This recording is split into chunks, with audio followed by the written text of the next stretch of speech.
back everyone, it's time to go balls deep! And today we finally witnessed what everyone in the community had been anticipating since the start of this journey. The revelation of Luffy's true identity. The House of D, the first of his name, the Unpoisoned, Master of the Four Seas, the Fifth Emperor, Conqueror of the Grand Line, the Breaker of Chains, Liberator to all, the Free Pirate King, and the Father of the Pink Dragon. Dracarys.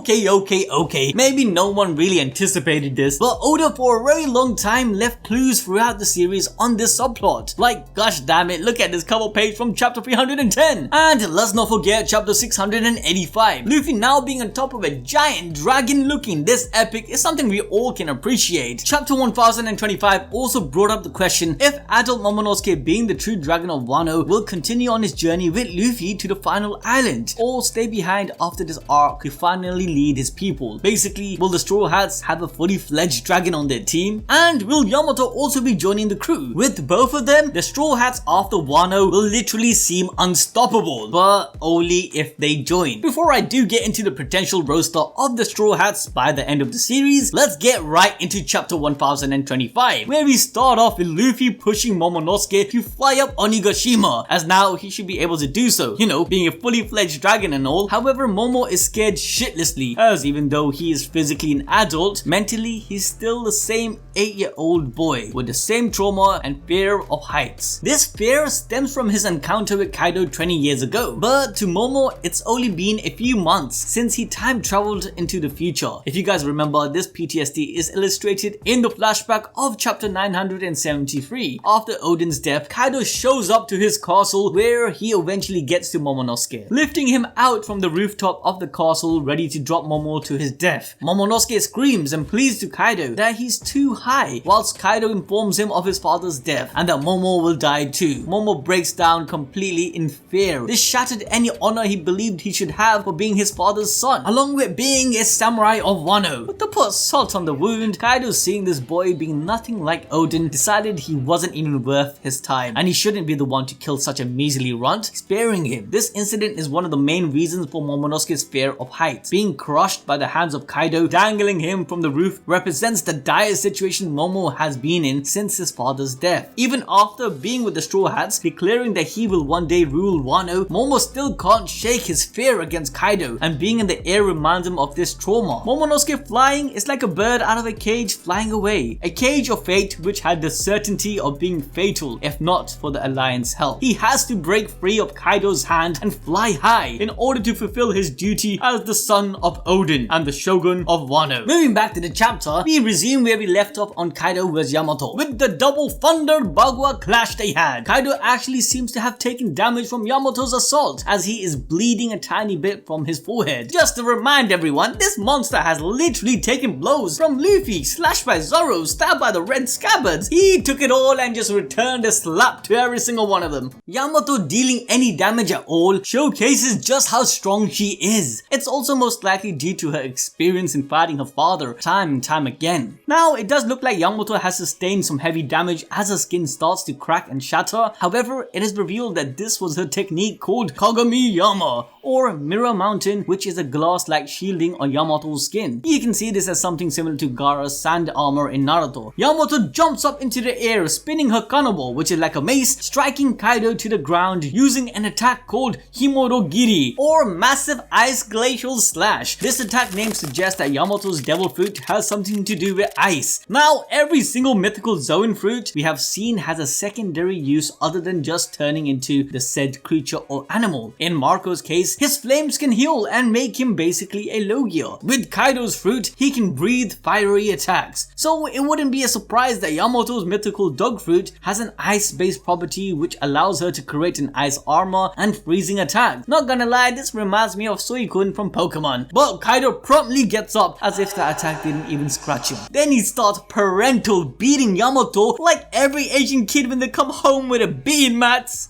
Run. What? Run. Come on, I can't be the only one, right? Right guys? No. Anyways, moving on, Kaido then starts preaching to Yamato, telling her that even if she behaves like she is from Wano, the samurais will never consider her one of them. She will forever be Kaido's son, and that she cannot escape the truth of her blood. She is an Oni after all. Yes guys, this revelation finally confirms to us that Kaido and Yamato are the race of Onis. Oni in Japanese folklore means a creature of demonic origin with a fearful appearance and a giant-like physique. Something to note is that they are also considered to be foreign in origin who came to Japan alongside Buddhism from China. This honestly can be seen as a hint towards the fact that this race of Onis aren't from the blue sea world of One Piece, but maybe from one of the moons. They are also said to be cruel and malicious, however, they can be converted to Buddhism, sometimes foregoing their evil and cruel ways. Which, funny enough, we can use this description to dissect Yamato's character. Kaido believes that their race of Oni are supposed to be better than humans, that they must subjugate them as superior creatures. Yamato does not agree with this sentiment, as she has been influenced more by the journal of Oden and the samurais who gave her rice. Yamato doesn't see the world from the lens of putting shackles upon others. Rather, she believes in breaking these chains for others and giving them freedom, just like the words of Oden did for her. Kaido tells her that she can't run away from her fate as a Oni, but this fate has been shattering throughout her life by people around her. The samurais